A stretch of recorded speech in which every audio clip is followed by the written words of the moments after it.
Hello and welcome to World in 2 Minutes, brought to you by trtworld.com. Let's take a look at this hour's developing stories.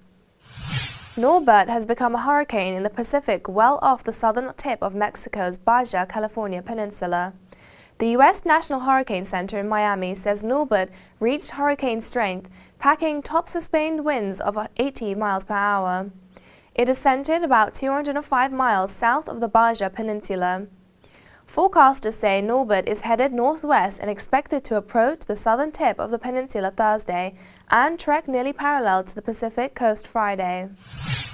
The U.S. Department of Justice will launch an investigation into police tactics in Ferguson, with a focus on looking for a pattern or practice of discriminatory policing. Federal authorities had held off on announcing a civil investigation into police actions in the St. Louis suburb because they were relying on law enforcement help to tamp down violence after 18-year-old Michael Brown was shot and killed by a white policeman.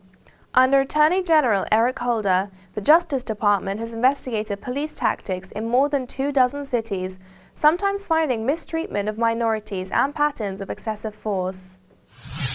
NATO leaders will aim to show unity against Russia over the conflict in Ukraine after France suspended delivery of a warship to Moscow despite a surprise peace plan put forward by the Kremlin. Ukraine and the new threats posed by ISIS in Iraq, Syria and beyond will dominate the two-day summit in Newport in Britain, along with a troubled withdrawal from Afghanistan.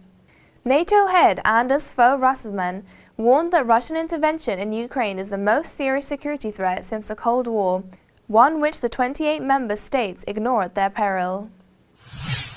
The third American sickened in West Africa with the Ebola virus was identified as 51-year-old doctor from the Boston area who was delivering babies at a hospital in Liberia.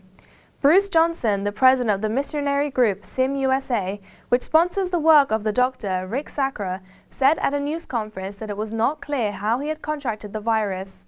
All of Dr. Sacra's patients in the obstetrics ward at the Elwa Hospital of SIM in Monrovia have been screened for Ebola. With this story, we have come to the end of this hour's top stories. You can always find more at trtworld.com. Until we meet again in 2 hours, stay tuned. Goodbye.